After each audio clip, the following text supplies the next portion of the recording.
Hello students and जय Hind. I welcome you all to Magnet Brains, एक ऐसा platform जहाँ पे क्लास 1 से लेके क्लास 12 तक सारा एजुकेशन आपको exclusively free of cost provide कराया जाता है। मतलब ये कि यहाँ पे कभी ऐसा नहीं होता कि आपको 1 या 2 चैप्टर्स फ्री ऑफ कॉस्ट मिले और उसके बाद में ये बोला जाए कि आगे और पढ़ना है तो उसके लिए आपको कोई पेड सब्सक्रिप्शन लेना पड़ेगा या फिर आपको कोई किसी तरीके की कोई फ़ीस देना पड़ेगी। ऐसा मैग्नेट ब्रेन्स का कल्चर नहीं है। मैग्नेट ब्रेन्स डेडिकेटेड है आप लोगों तक फ्री ऑफ कॉस्ट सारा का सारा कंटेंट प्रोवाइड करने के लिए। सारे के सारे जो क्लासेस हैं आपके क्लास 1 से लेके क्लास 12 तक, उनका सारा कंटेंट, चाहे आप CBSE से हों, चाहे आप किसी स्टेट बोर्ड से हों, चाहे आप इंग्लिश मीडियम से हों, चाहे हिंदी मीडियम से हों, सारा का सारा जो कंटेंट है इन सारे क्लासेस का, इन सारे मीडियम्स का आप लोगों तक एक्सक्लूसिवली लाया जाए ताकि इसको एक्सेस कर आप अपनी लाइफ में अच्छा कर सकें, एग्जाम्स में बढ़िया परफॉर्म कर सकें, बेहतर नागरिक बन सकें और एक बेहतर इंसान बन सकें। यही मैग्नेट ब्रेन्स का कमिटमेंट है और यही मैग्नेट ब्रेन्स का ध्येय है और इसी पर्टिकुलर मिशन के साथ हम लोग आगे चल रहे हैं। तो इसी नोट पर हम लोग आज अपने सेशन की शुरुआत करेंगे। जैसा कि आप लोग जानते हैं आपके टर्म 2 के एग्जामिनेशंस करीब हैं और इसी बात को ध्यान में रखते हुए मैग्नेट ब्रेन्स ने अपनी एक टेस्ट पेपर सीरीज शुरू करी है जिसमें क्लास 4 से लेकर क्लास 12 तक टर्म 2 का जो फॉर्मेट है, जो क्वेश्चंस वगैरह का जो पैटर्न है, जो क्वेश्चन पेपर्स के का जो फॉर्मेट है, ब्लूप्रिंट है, उसके बेसिस पर हम लोग यहाँ पर आपके लिए टेस्ट सीरीज़ वगैरह लेकर आए हैं, फिर से एक्सक्लूसिवली फ्री ऑफ कॉस्ट। इसमें आपको टेस्ट पेपर्स वगैरह प्रोवाइड कराए जा रहे हैं और उसके बाद में फिर इसके सोल्यूशन वीडियोज़ वगैरह बनाए जाते हैं। तो उसी श्रृंखला में हम लोग भी क्लास 12 हिस्ट्री के जो टेस्ट पेपर्स वगैरह हैं वो लगा रहे हैं और उसके सोल्यूशन वीडियोस वगैरह लगातार आप लोगों के साथ शेयर कर रहे हैं। उसी में ये सोल्यूशन वीडियो मैं आप लोगों के सामने लेकर हाजिर हूँ। अब हम लोगों ने बेसिकली किया क्या था अभी तक, कोलोनिज्म एंड कंट्री साइड वगैरह का जो चैप्टर है वो हो गया, या फिर आपका किंग्स एंड क्रॉनिकल्स वाला चैप्टर हो गया, या ये सारे चैप्टर्स हो गए। इसके अभी आप लोगों को क्वेश्चन पेपर्स वगैरह अपलोड होते चले जा रहे हैं and I am pretty sure कि आप लोग इनके सॉल्यूशंस वगैरह भी सॉल्व करते चले जा रहे होंगे। अब उसके बाद में जैसे जैसे आपके जो चैप्टर्स वगैरह अपलोड होते चले जा रहे हैं उनकी वैसे वैसे हम लोग आपके सामने सोल्यूशन वीडियोस लेकर आते जा रहे हैं। तो हमारा जो सिलेबस है उसका जो पहला चैप्टर है किंग्स एंड क्रॉनिकल्स, उस पर्टिकुलर थीम में से 3 एस्पेक्ट्स हम लोगों ने कवर कर लिए हैं। सबसे पहले हम लोगों ने शॉर्ट आंसर टाइप क्वेश्चंस देख लिए थे, दूसरा हम लोगों ने लॉन्ग आंसर टाइप क्वेश्चन देख लिए थे, तीसरा हम लोगों ने केस बेस्ड क्वेश्चन देख लिए थे। मैप बेस्ड क्वेश्चन सबके सब इकट्ठे साथ में होंगे, ये बात मैंने आप लोगों को पहले बता भी दी थी। अब गॉड फॉरवर्ड अगर चीज़ें खराब होती हैं कोरोना के कारण और अगर फिर ऐसी परिस्थिति बनती है कि आप लोगों को MCQs बेस्ड पेपर देना पड़ा, तो उसके लिए भी हम लोग किसी तरीके की कोई गुंजाइश नहीं छोड़ना चाहते। तो हम लोग उसके लिए भी एक सेशन ले रहे हैं जिसमें आज, और वही सेशन आज होने वाला है, इसमें हम लोग आप लोगों के साथ में MCQs वगैरह की भी प्रैक्टिस करेंगे एंड MCQs वगैरह कितने इस पर्टिकुलर चैप्टर से बन सकते हैं, इंपॉर्टेंट या एग्जाम पॉइंट से रिलेवेंट, उन सबको हम लोग देखेंगे। इस पर्टिकुलर चैप्टर को जब मैंने लेक्चर्स लिए थे तब भी मैंने MCQs के 50 क्वेश्चंस की एक बैटरी सॉल्व करवाई थी। तो आप लोगों से मेरी गुजारिश रहेगी कि आप लोग उसको भी जाकर देखें और उसके भी MCQs वगैरह सॉल्व कर लें। तो इस चैप्टर आपका जो किंग्स एंड क्रॉनिकल्स है, इसके वो पर्टिकुलर MCQs और उसके आज जो हम लोग सॉल्व करने वाले हैं, ये सब मिलाकर एक काफ़ी ज़्यादा MCQs हो जाएंगे और इसके बाद में फिर किसी तरीके की कोई गुंजाइश नहीं बचती कि इस पर्टिकुलर चैप्टर से अगर कोई सवाल आए तो फिर वो आपसे करते ना बने। वो बच्चे जिन लोगों ने अभी तक इस particular chapter Kings and chronicles के वीडियोस नहीं देखे हैं जो अपलोडेड हैं, मैं उनसे भी बोलूँगा कि आप लोग वो लेक्चर्स के वीडियोस भी जाकर देखें। बहुत इंटरेस्टिंग तरीके से उनको शूट किया गया और इस तरह से बनाया गया है कि एक बार अगर आपने उनको पढ़ा तो उसके बाद में फिर आपको NCERT भी पढ़ने की ज़रूरत अलग से नहीं पड़ेगी। तो इसके बाद में फिर ऐसा हो ही नहीं सकता कि आप टर्म 2 की एग्जामिनेशन में बढ़िया तरीके से परफॉर्म ना करें और अच्छा एक्सेलेंट स्कोर लेकर ना आए। चलें जी, इसी नोट पर हम लोग अपनी बातचीत को शुरू करते हैं। आज का जो हमारा टॉपिक रहने वाला है किंग्स एंड क्रॉनिकल्स, और जो हमारी थीम 9 में जो हमारा जो मेन एजेंडा रहेगा वो है इस पर्टिकुलर चैप्टर के ऊपर MCQs वगैरह किस तरह से बन सकते हैं, वो हम लोग सॉल्व करेंगे। चलें देखते हैं पहला question number 1, Mughals were the descendants of Turkish ruler Timur, how did they refer to themself. Mughals जो थे वो जो तुर्किश रूलर तैमूर था या तिमूर था वो उसके डिसेंडेंट्स थे और वो अपने आप को किस नाम से बुलाया करते थे। पहला ऑप्शन है मंगोलाइट्स, दूसरा है तिमूरीड्स, तीसरा है टर्किश और चौथा है नन ऑफ दीज। तो इसका जो सही जवाब हो जाएगा वो हो जाएगा, ये लोग अपने आप को तिमूरीड्स कहा करते थे। याद रखिएगा यहीं से एक एडिशनल इन्फॉर्मेशन कि मुगल जो नाम है वो यूरोपियंस ने फेमस करवाया है, यूरोपियंस के कारण ये नाम काफ़ी ज़्यादा फेमस हो गया, मगर ये लोग अपने आप को बेसिकली तिमूरिड्स बोला करते थे, यानी कि तैमूर की फैमिली के डिसेंडेंट्स वगैरह। तो इनका जो सही, इस क्वेश्चन नंबर 1 का जो सही आंसर हो जाएगा वो हो जाएगा तिमूरिड्स। चलें अगला क्वेश्चन देखते हैं। Who among the following first established his rule at Kabul and then entered into Indian subcontinent? इनमें से कौन जो है उसने सबसे पहले काबुल में अपना रूल एस्टैब्लिश किया था और उसके बाद भारतीय उपमहाद्वीप या फिर इंडियन सबकॉन्टिनेंट में एंटर किया? नाम ऑप्शंस हैं आपके पास में Babar, Sher Shah Suri, Humayun and none of these. तो इसका आंसर है बाबर। ये आपका उज्बेकिस्तान फरगना वगैरह से चला था, वहाँ से इसको निकाला गया था, तो उसके बाद में फिर ये पहले आपका सेंट्रल एशिया से होते हुए अफगानिस्तान आया। अफगानिस्तान में इसने पहले काबुल के इलाके पे अपना कब्जा किया, उसके बाद में फिर ये इंडियन सब कॉन्टिनेंट में एंटर करता है, जहाँ पर फिर आपकी पहली बैटल होती है पानीपत की 1526 में, फिर वहाँ पर ये अपना रूल वगैरह एस्टैब्लिश करता है। तो बाबर जो था इसने इंडियन सब कॉन्टिनेंट में काबुल के थ्रू एंटर किया था। इसका सही जवाब क्या हो जाएगा? इसका सही जवाब हो जाएगा ऑप्शन नंबर ए। क्वेश्चन नंबर 2 का सही आंसर हो गया ऑप्शन नंबर ए। याद रखना है आपने वो चीज़, ठीक है जी। अगला देखते हैं question number 3। Some artists like Mir Sayyid Ali and Abdus Samad were brought to the Mughal court. Identify the emperor during whose time the two artists came to India. अब कुछ आर्टिस्ट थे जिनका नाम, जिनमें से एक मीर सैयद अली हो गए, अब्दुस समद हो गए, ये पर्शियन आर्टिस्ट वगैरह थे, पेंटिंग वगैरह किया करते थे। इन लोगों को मुगल कोर्ट में लाया गया था। अपने को ये बताना है कि किस एम्परर के साथ में ये दोनों आर्टिस्ट जो हैं हिंदुस्तान आए थे। ऑप्शंस हैं बाबर, हुमायूं, अकबर, जहांगीर। तो इसका जवाब हो जाएगा हुमायूं के साथ में ये लोग आए थे। बाबर 1526 में आया, 1526 में उसने मुगल एम्पायर की स्थापना करी, 1530 तक वो रहा। उसके बाद में 1530 में उसकी मृत्यु हो गई। तो 1530 से 1540 का जो टाइम पीरियड है उसमें उनका जो बेटा है हुमायूं, उसने रूल किया था। फिर हुमायूं को शेरशाह सूरी ने जब हरा दिया, उसके बाद में फिर हुमायूं आपका इंडिया से निकलकर ईरान भाग गए। उसके बाद में जब तक शेरशाह सूरी जिए तब तक आपके जो हुमायूं साहब हैं वो लौट कर नहीं आए।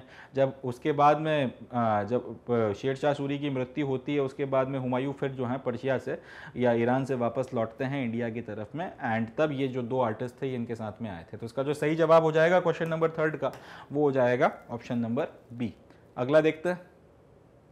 Dash was inspired by the famous Iranian Sufi saint Shihabuddin Sohrawardi and believed that there was a hierarchy in which the divine light was transmitted to the king, who became the source of spiritual guidance to his subject. ये dash करके कोई व्यक्ति है जो एक Iranian सूफी था जिसका नाम था शिहाबुद्दीन सोहरावर्दी। इससे इंस्पायर्ड था और ये मानता था कि ईश्वर जो है वो अपनी डिवाइन लाइट जो है वो जिन लोगों पर डालता है उनकी एक हायरार्की बनी हुई है। यानी कि सबसे पहले ईश्वर की डिवाइन लाइट उस हायरार्की में जो सबसे टॉप पर बंदा है उस पर पड़ेगी, उसके बाद वाले पे, उसके बाद वाले पे, उसके बाद वाले पे एंड सो ऑन। ठीक है जी।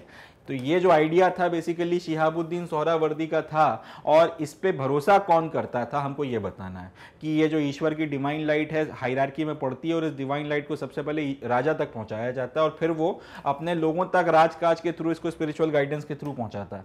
इसका जवाब हो जाएगा अबुल फजल इस पर्टिकुलर चीज में भरोसा किया करते थे और उन्होंने इस चीज का अपना जिक्र जो है अकबरनामा में किया भी है कि भाई मैं मानता हूं ये जो पर्टिकुलर, या इनफैक्ट उन्होंने बताया है कि बादशाह जो हैं ईश्वर की जो डिवाइन लाइट पड़ती है उसमें वो सबसे टॉप पर है उस लाइट को रिसीव करने वालों में, और उसके बाद में वो अपनी प्रजा तक इस डिवाइन लाइट को पहुंचाया करते हैं। तो क्वेश्चन नंबर 4 का जो सही जवाब हो जाएगा वो हो जाएगा आपका ऑप्शन नंबर बी। अगला देखते हैं question number 5। During the reign of which of the following ruler was jizya reimposed on non Muslims? इनमें से कौन से रूलर के टाइम पीरियड में या कौन से मुगल एम्परर के टाइम पीरियड में जो नॉन मुस्लिम्स हुआ करते थे या नॉन मुस्लिम आपके शहरी या सब्जेक्ट्स हुआ करते थे उनके ऊपर जाजिया रीइम्पोज किया गया था? ऑप्शन है अकबर, जहांगीर, शाहजहां और औरंगजेब। तो इसका सही जवाब हो जाएगा D option, that is Aurangzeb के टाइम पीरियड में जाजिया रीइम्पोज हुआ था। अगला क्वेश्चन देखते हैं। Identify the name of the person from information given below. अब यहाँ पर इस क्वेश्चन में हमको ये बताया गया है कि कुछ इन्फॉर्मेशन हम आप लोगों को दे रहे हैं, आप लोग इस इन्फॉर्मेशन वगैरह को पढ़कर इस किस व्यक्ति के बारे में बात की जा रही है उसके बारे में हमको थोड़ा सा बताइए। तो she was the author of Humayun नामा। ये महिला जो थी, ये पहली बात तो कि शी की बात हो रही है यानी कि महिला की बात हो रही है। She was the author of Humayun nama, ठीक है, इन्होंने हुमायूं नामा लिखा था। She was the daughter of Babur, ये बाबर की बेटी थी। Humayun's elder sister and Akbar's aunt, Humayun की बड़ी बहन थी और या फिर हुमायूं की बहन थी और अकबर की जो है बुआ थी। She could write fluently in Turkish and Persian, और ये फ्लुएंटली तुर्की और पर्शियन भाषा में लिख बोल लेती थी। तो एक कौन है? जहान आरा, रोशन आरा, नूर जहां, गुलबदन बेगम। अगर आपको नहीं भी पता है इसके बारे में तो हम लोग इस तरह से कर सकते हैं कि जहान आरा तो नहीं हो सकती क्योंकि जहान आरा तो आपका इनके बाद जो शाहजहां आए थे उनकी बेटी का नाम है। नूर जहान भी नहीं हो सकती, नूरजहां जो है आपकी जहांगीर की वाइफ का नाम है, तो रोशन आरा और गुलबदन बेगम, दो आपके पास ऑप्शंस बचते हैं कम से कम। अब आप किसी एक को टिक कर सकते हैं, किसी एक के साथ में जो है आप जा सकते हैं। तो आप चाहे इसको भी टिक करें या इसको टिक करें, मगर इसका फिर अब आपको करना है, अगर दो ऑप्शंस आपने एलिमिनेट कर दिए तो चांस आपको लेना है। मगर इसका जो सही जवाब है वो है गुलबदन बेगम। ये जो है इन्होंने आपका, इनके जो पिता थे बाबर, उनका जो मेमोयर्स ऑफ बाबर थे उनको इन्होंने ट्रांसलेट किया था तुर्की भाषा से और उसको पर्शियन में ट्रांसलेट करा था। उसके बाद में उसको बाबरनामा बोला गया, एक बात। दूसरी बात ये कि ये आपका जो हुमायूं थे, हुमायूं की बहन थी और अकबर की बुआ थी। तो अकबर ने एक बात और करी थी कि अकबरनामा में अकबर के पहले का जो टाइम पीरियड था उसके बारे में जब डिस्क्रिप्शन की बात आई तो अबुल फजल की हेल्प करने के लिए इनसे रिक्वेस्ट करी थी कि आप जो है अबुल फजल को इंपॉर्टेंट इन्फॉर्मेशन बताइए मेरे से पहले की क्या रही है।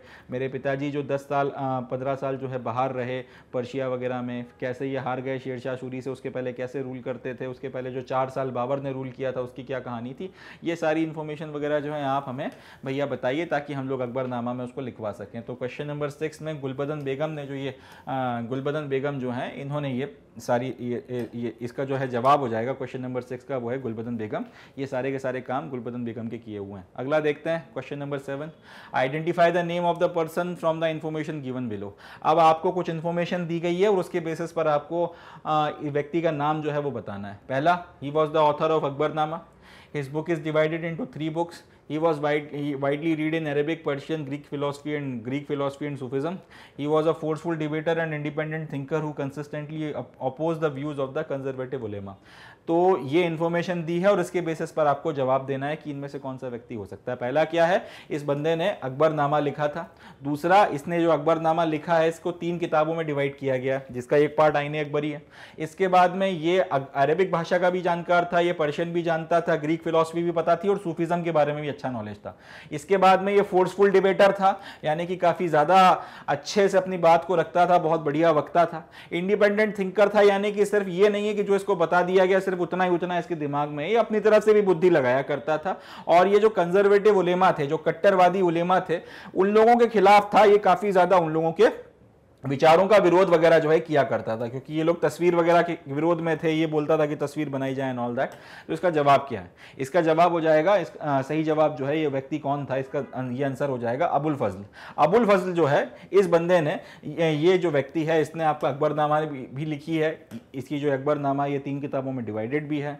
ये इन सारी फिलोसफीज और इन सारी लैंग्वेजेस का जानकार भी था और ये उलेमाओं का लगातार विरोध भी करता था। इनफैक्ट ये जो लास्ट क्वालिटी है कि उलेमाओं का विरोध करता था, इंडिपेंडेंट थिंकिंग रखता था और फोर्सफुल डिबेटर था, इन्हीं क्वालिटीज ने अकबर को इंप्रेस किया था, जिसके कारण उन्होंने इसको रिस्पॉन्सिबिलिटी दी थी कि भाई ये तुम जो है मेरी जो ये ऑटोबायोग्राफी अकबरनामा की, ये तुम लिखकर तैयार करोगे। तो क्वेश्चन नंबर 7 का जो सही जवाब हो जाएगा वो हो जाएगा option number A, that is Abul Fazl. अगला देखते हैं question number 8, which of the following pair is incorrect. अब हमको ये बताना है कि इनमें से कौन सा पेयर जो है वो इनकरेक्ट है या फिर कौन सा पेयर जो है वो करेक्टली मैच नहीं किया गया।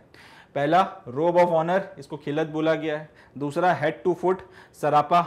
तीसरा, lotus blossom set with jewels, padma murassa. चौथा, offering a small sum of money, वो है पेशकश। अब हमको ये बताना है कि इसमें से कौन सा पेयर जो है वो इनकरेक्ट है। देखते हैं, रोब ऑफ ऑनर, इसको खिलत बोला जाता है, ये बात सच है। खिलत का मतलब होता है उस वक्त जो आपके शाही कपड़े वगैरह होते थे, खास तरीके का एक शाही गारमेंट होता था। एक बार बादशाह ने अगर उसको पहना है और वो उसके बाद में आपको अगर गिफ्ट कर रहा है तो उसको खिलत या फिर रोब ऑफ ऑनर बोला जाता था। इसको करेक्टली मैच किया गया। दूसरा, head to foot. Head to foot का लिटरल मतलब होता है सरापा, ये बात भी सच है। बेसिकली सरापा एक गिफ्ट होता था या फिर एक इस तरीके का गिफ्ट होता था जिसमें 3 चीजें आपको दी जाती थी। चले अगला, lotus blossom set with jewels, इसको पद्म मुरासा बोला जाता है। ये बात भी सच है, ये बहुत रेयरली दिया जाता था, बहुत मुश्किल था कि किसी को पद्म मुरासा जो है दिया जाए। ये एक आपका सोने से बना हुआ, हीरे जवाहरात से सजा हुआ, बेसिकली एक कमल का जो फूल होता है वो हुआ करता था, जिसके ऊपर रत्न वगैरह लगे रहते थे। अगला है, offering a small sum of money, इसको पेशकश बोला जाता था। ये गलत है। छोटा अगर अमाउंट ऑफ मनी, एक तो ये कहानी क्या है वो थोड़ा सा मैं बता देता हूँ। बादशाह से अगर आप मिलने जाते थे तो कभी भी खाली हाथ नहीं जाते थे, आपको कुछ गिफ्ट लेकर जाना होता था। तो अगर आप उनसे रेगुलर मिलने जा रहे हो तो छोटी सी एक अमाउंट ऑफ मनी जो है आपको बादशाह को देना पड़ती थी एज अ गिफ्ट, उसको बोला जाता था नज़र या नज़र। और उसके बाद अगर आप कोई एक वन टाइम अगर आप मीटिंग के लिए जा रहे हो तो फिर एक बड़ा अमाउंट ऑफ मनी लेकर जाते थे, उसको बोला जाता था पेशकश। तो ये गलत है, स्मॉल सम ऑफ मनी जो है उसको नज़र बोला जाता था, NAZR, वो पेशकश नहीं होती थी। तो ये वाला ऑप्शन क्योंकि इनकरेक्टली मैच्ड है और हमको यही बताना है इनकरेक्ट कौन सा है, तो ऑप्शन नंबर डी जो है वो हमारा करेक्ट आंसर हो जाएगा। तो क्वेश्चन नंबर 8 जो है इसका सही जवाब हो जाएगा आपका option number D, incorrectly matched है ये। अगला देखते हैं, which of the following pair is correct. अब अपने को ये बताना है कि इनमें से कौन सा जो पेयर है वो करेक्टली मैच्ड है। पहला अबुल फजल बादशाह नामा, दूसरा मीर सैयद अली गवर्नर इन मुगल रिजीम, तीसरा है जहांगीर सुलह कुल, और चौथा है गुलबदन बेगम हुमायूं नामा। अब अपने को ये बताना है कि इनमें से करेक्टली मैच कौन सा है। देखते हैं, अबुल फजल जो है इन्होंने आपका अकबर नामा लिखा है, बादशाह नामा नहीं लिखा। जहांगीर जो है वो सुलह कुल नहीं लेकर आए थे, अकबर सुलह कुल लेकर आए थे। तीसरा गुलबदन बेगम हुमायूं नामा और मीर सैयद अली आपका गवर्नर इन मुगल रिजीम, ये भी गलत है। हुमायूं नामा इन्होंने ज़रूर लिखा था, या हुमायूं नामा लिखवाने में इन्होंने जो है हेल्प करी थी गुलबदन बेगम ने। तो ये जो है ऑप्शन आपका सही हो जाएगा। क्वेश्चन नंबर 9 का जो करेक्ट आंसर है that is option number D, that is Gulbadan बेगम।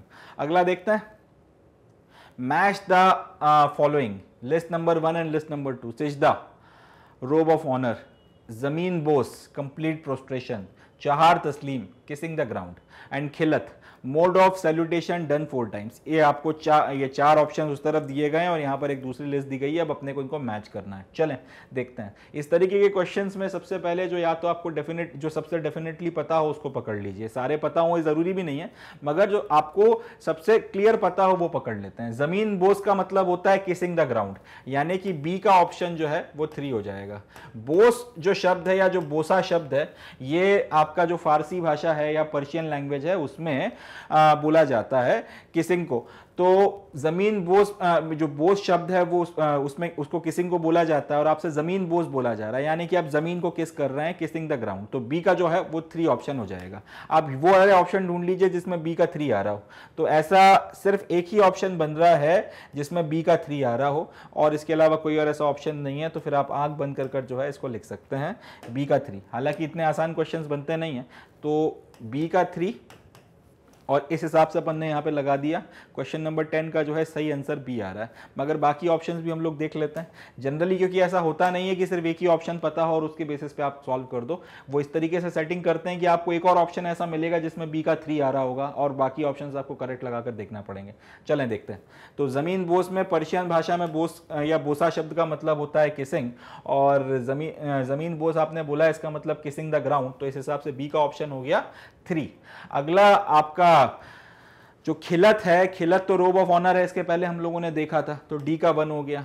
तो बी का 3 और डी का 1 ऐसा कोई ऑप्शन देख लीजिए, तो वो भी सिर्फ आपका एक ही बन रहा है इसमें। हालांकि डी का 1 2 ऑप्शंस में आ रहा है, बट ऐसा ऑप्शन जिसमें बी का 3 और डी का 1 है उसमें आ रहा है। इसके दूसरे वाले भी देख लेते हैं। चहार तस्लीम जो है इसमें आपका मोड ऑफ सैल्यूटेशन 4 टाइम, तो सी का 4 हो जाएगा। और लास्ट में फिर आपका बचता है सजदा, तो सजदा को हम लोग बोलते हैं कंप्लीट प्रोस्ट्रेशन, तो ए का 2 हो जाएगा।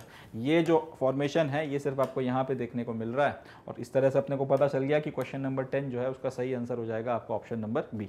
चलें अगला देखते हैं।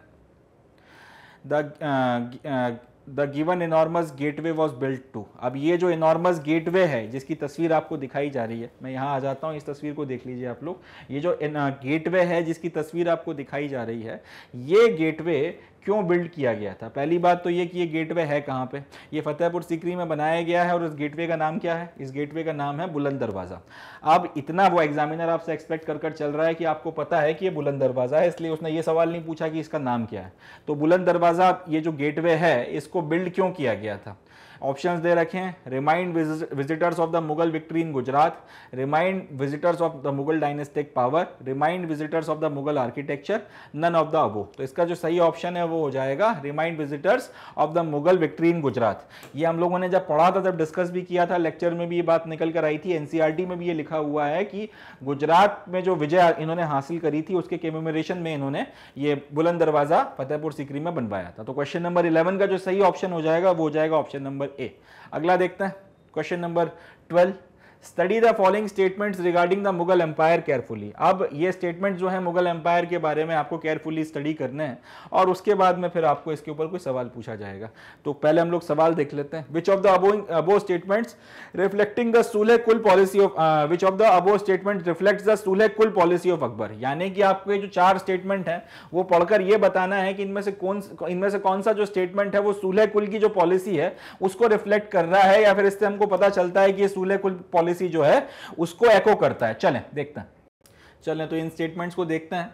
The Mughal empire comprised of many different ethnic groups and religious communities. पहला स्टेटमेंट है the emperor discarded all the religions and ethnic groups for peace and stability. Second, the nobility under Mughal also belong to different religious and ethnic groups.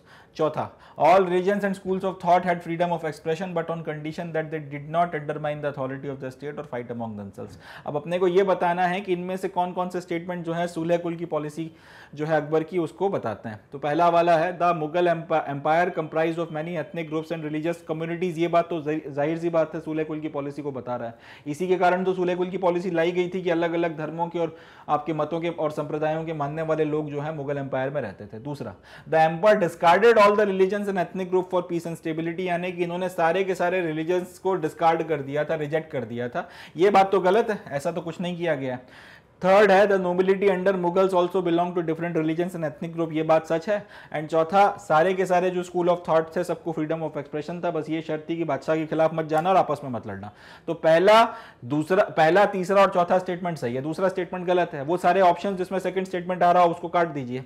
तो second statement इसमें आ रहा है, ये काट दीजिए, ये काट दीजिए, ये काट दीजिए। डायरेक्टली आपका ये जो है सही हो जाएगा। क्वेश्चन नंबर 12 का जो सही आंसर है वो हो जाएगा आपका ऑप्शन नंबर ए, कि 1, 2, 3 एंड 4 ये जो 3 आपके स्टेटमेंट्स हैं ये सूले कुल की पॉलिसी को डिस्क्राइब करते हैं। चलें तो इस हिसाब से आपका क्वेश्चन नंबर 12 का सही आंसर क्या हो गया? वो हो गया ऑप्शन नंबर ए, कि आपका पहला, आपका तीसरा और चौथा तीनों स्टेटमेंट जो है वो सूले कुल की पॉलिसी को रिफ्लेक्ट करते हैं। चलें आगे बढ़ते हैं। So with this we come to the end of the session.